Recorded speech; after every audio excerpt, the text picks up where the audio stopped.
Shadows over Kansas City. Part 4. The Streets of Blood. A January night hung over Kansas City, frigid and dark, the weight of its violence pressing down. Its quiet broken only by the faint, restless sounds of livestock shuffling in their pens. Detective Beauregard Tecumseh Garwood crouched low behind the crumbling brick wall, his breath fogging in the icy air as he peered into the shadows. Cosner Davis, Fitz O'Malley, Captain Peter Eldridge, and Investigator Hayes flanked him, their faces tense in the cold, their revolvers drawn and ready. Ahead of them, 12 heavily armed men crept through the alley, their movements too precise, too deliberate. Garwood tracked their progress through the faint glow of moonlight. They were fanning out, moving in a formation that sent a chill through his veins. It wasn't right. His gut twisted as dread seized him. Something was wrong. These men weren't heading directly for the shop. Instead, they fanned out, circling the animal pens like wolves cornering prey. Garwood's mind raced, piecing the puzzle together as the truth snapped into place like a sprung trap. It wasn't just an ambush for the Kellys. It was a setup.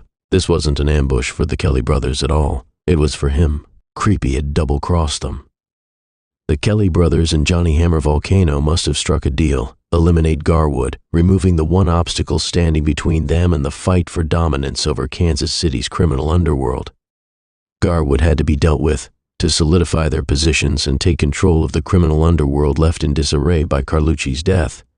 Garwood had to be removed from the equation.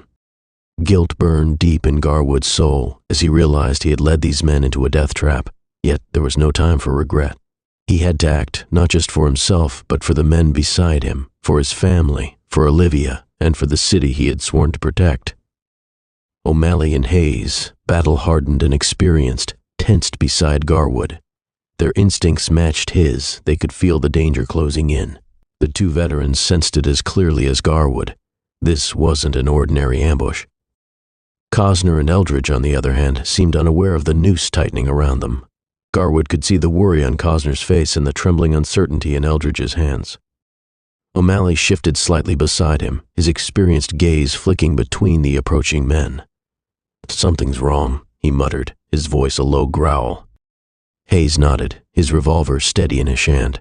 "Too smooth," he agreed. "They know we're here." Cosner, oblivious to the shifting tides, gripped his pistol tightly, his eyes darting between Garwood and the approaching figures. Eldridge, on the other hand, seemed paralyzed by the tension, his revolver trembling in his hands. Then the butcher shop's rear door slammed open. The sound rang out like a shot in the silent night, and Garwood's chest tightened. Ronnie and Reggie Kelly spilled into the yard, followed by 6 of their men. They moved with purpose, their weapons drawn as they fanned out around the pens. The brothers' confident smirk sent a surge of anger through Garwood's veins. "They know we're here," Garwood whispered, his voice low and taut. "But they don't know where. That's the only edge we've got." The animals stirred nervously in their enclosures, sensing the danger in the air. Garwood scanned their surroundings, searching for an escape route. Every muscle in his body screamed for action, but he knew that the smallest misstep could be fatal. Yet as he glanced over his shoulder, any hope for retreat evaporated. More movement in the darkness confirmed his worst fears. They were surrounded. Garwood's grip tightened on his .357 Magnum, his .38 Special ready in his other hand. He glanced at the men beside him, their faces illuminated faintly by the moonlight. "We fight," he said, his voice steady and resolute. Without hesitation, Garwood sprang from behind the wall, his revolvers roaring to life.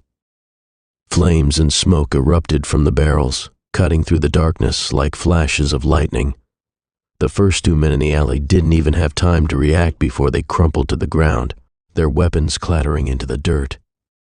Hayes and O'Malley followed his lead, rising in unison to join the fight. Their revolvers barked in a deadly rhythm, their shots precise and deliberate.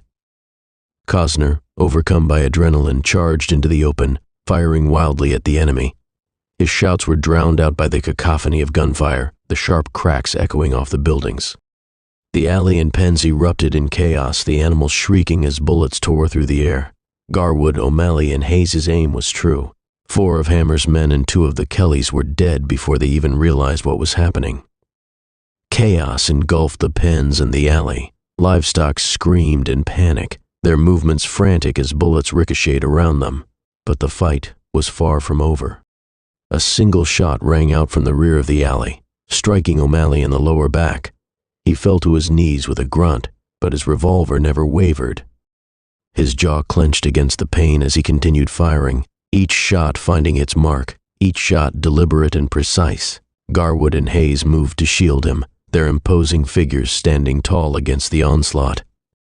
Hayes barely flinched as a shotgun blast shredded his left shoulder.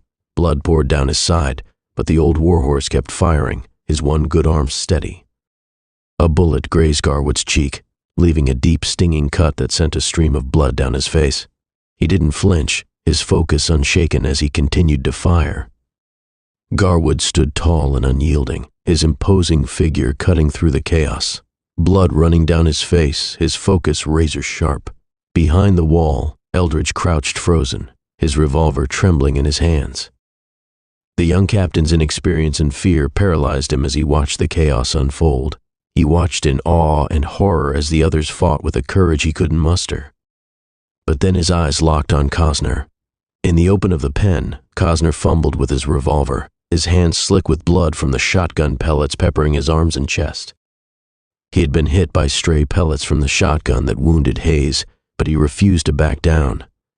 Eldridge's eyes widened as he saw a hulking figure emerge from the shadows. Johnny Hammer Volcano moved like a phantom, his long-handled hammer raised high. Eldridge froze as he watched the hulking man cross the pen with terrifying speed. Hammer swung the weapon with a sickening crunch. The young officer's body crumpled into the frozen muck, motionless. Eldridge's paralysis broke as he raised his revolver and fired. Hammer roared in pain as the bullet struck his leg, forcing him to dive for cover. With surprising speed, the hulking gangster rolled beneath the pen's fence and disappeared into the darkness. The Kelly brothers, stumbling over each other in their desperation, managed to wedge themselves back inside the shop, slamming the door behind them. One of their own men was left pounding on the locked door, begging for entry. His cries were cut short by the final shot from O'Malley's revolver, the bullet finding its mark as the man slumped to the ground. The fight was over as quickly as it began, but the carnage was devastating. Cosner lay face down in the muck of the pen, unmoving. Hayes clutched his mangled shoulder, blood pooling around his boots. O'Malley struggled to stay upright, his pale face drenched in sweat. Garwood stood over O'Malley, his imposing figure a beacon of righteous fury.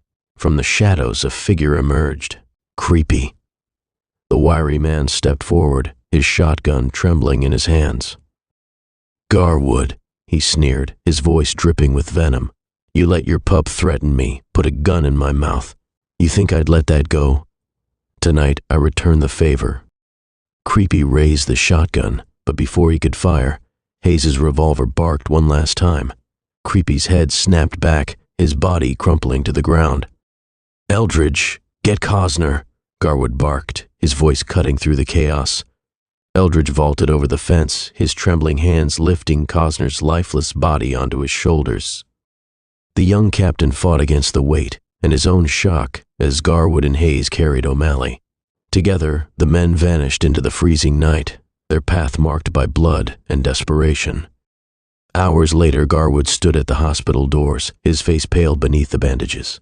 O'Malley's condition was critical, and Hayes might lose his arm, though the old man bore the news stoically. Cosner's fate was uncertain, his survival hinging on the coming hours. Captain Peter Eldridge stepped out of the hospital doors, the cold night air biting at his face as he paused at the top of the steps. His hands trembled, not from the cold, but from the whirlwind of emotions coursing through him. The events of the night played over and over in his mind. Cosner crumpling under the weight of the hammer's blow, Hayes taking a shotgun blast without hesitation, O'Malley refusing to fall even after being shot in the back, and Garwood, bloodied and unyielding, leading them through hell. Eldridge clenched his fists. He had frozen when they needed him most. His inexperience, his fear, it had nearly cost them all their lives. He had hesitated while others bled and fought, and the shame of it now weighed heavier than the cold steel of his revolver. Yet there was something else. The courage of the men around him, their resolve, their ability to stand in the face of chaos, lit a spark inside him. For the first time, he truly understood what it meant to be part of this fight. This wasn't about enforcing laws on paper. This was about standing against the rot in the soul of the city. He glanced at Garwood, who walked ahead of him, his shoulders squared despite his battered body. Eldridge straightened his back, silently vowing to earn his place among lawmen like Garwood. Garwood stepped onto the icy sidewalk, his boots crunching against the frost-covered pavement. His coat was heavy with blood and dirt, and his face, covered in bandages, ached with every movement. But it wasn't the physical pain that weighed on him as he walked down the darkened street. He couldn't shake the image of Cosner's lifeless body draped over Eldridge's shoulders. The young officer, full of fire and promise, might not survive the night. And if he didn't, Garwood knew the blame rested squarely on his own shoulders. How many more? He muttered under his breath, his voice barely audible. How many more good men would fall because of the choices he made? The guilt clawed at his chest, but he forced himself to push it aside. There was no time for self-pity, not in this city, not when the streets demanded blood for every ounce of justice they eked out. He glanced at Eldridge, who was walking behind him in silence, the younger man's face pale and tight with emotion. Garwood could see the weight of the night bearing down on him. Garwood stopped and turned to face him. "It never feels like it's enough," he said, his steel eyes locking with Eldridge's. "But this isn't on you. They fought for justice tonight. That's more than most men can say." Eldridge nodded slowly, the words sinking in. Garwood clapped a hand on his shoulder before continuing down the street. But even as he offered the younger man reassurance, his own doubts gnawed at him. He had led them into a trap, and the price had been steep. As he approached his home, he could only hope Cosner would survive. Because if he didn't, Garwood knew the city would claim another piece of his soul. Guilt gnawed at him. He had led them into this hell, and now they might never recover. When Garwood finally returned home, he moved through the quiet house, checking on Katie and Marie, their peaceful sleeping faces offering a brief reprieve. But when he reached Olivia's room, his heart stopped. The bed was empty, the window was open. Panic clawed at his chest as the icy night air whispered through the room. Kansas City's thirst for blood wasn't quenched yet.